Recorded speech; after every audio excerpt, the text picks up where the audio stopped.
I'm Ben Arp, and this is 3 things that you need to know about identity theft. So first we're going to start by talking about what is an identity. Then we'll talk about why people steal identities. And then third, we'll talk about how big of a problem this is. So what is an identity? If you think about the different ways that people might define you, they may say, well, his name is Ben. But just knowing that my name is Ben is not enough for you to steal my identity or to impersonate me.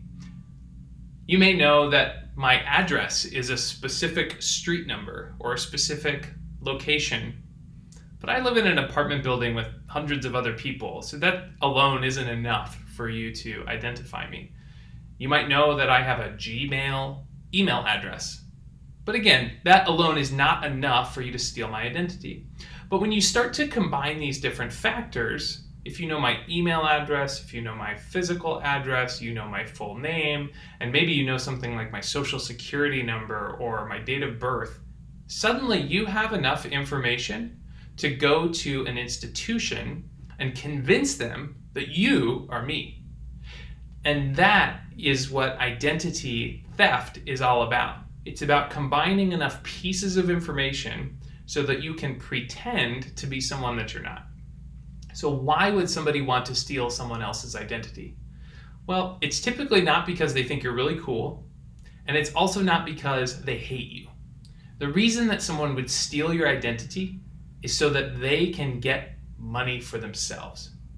Often, people that steal your identity don't know who you are. They have no feelings about you at all. They're simply trying to get money for themselves. And the way that they do that, there's a variety of different ways that they could do that. One way is that they can open new credit card accounts in your name that you don't know about. These will show up on your credit report. So getting your credit reports is a way to find out that it happened. But they could spend up a lot of money without you ever knowing. 2, they could get access to your credit card account or your bank account and make purchases that are unauthorized on your account. And then 3rd, they could use your identity to try to extort money from your friends and family.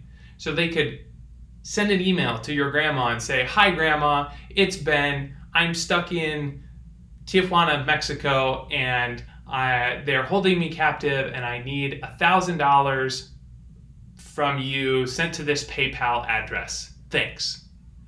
And if my grandma believes that I sent that email, she may send that $1,000 to that PayPal account, and I may never know until I talk to my grandma at Christmas. So these are the types of reasons that people will steal an identity, is so that they can get money for themselves. So how big of a problem is this? Well, in the United States, every year between 10 and 20 million people, it's estimated that they have identity theft happen to them. On average, it costs $1,348 per instance of identity theft, which means we're talking about millions or even billions of dollars that are lost because of identity theft.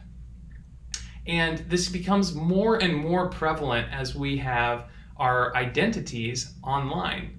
The more accounts that you have online, the more digital we go as a society, identity theft becomes easier and easier. So it used to be that to impersonate someone, you'd have to show up at their house and steal something out of their mailbox. But now it's as simple as getting data from them online and then using it against them. So it's a big problem and it's continuing to grow. So those are the 3 things that you need to know about identity theft. What is an identity? Why do people steal an identity? And how big of a problem is it? If you'd like to learn more about identity theft, I'm going to do some more videos about this. So go ahead and like this video, subscribe to my YouTube channel, and you'll get notifications every time I come out with a new video. Thanks.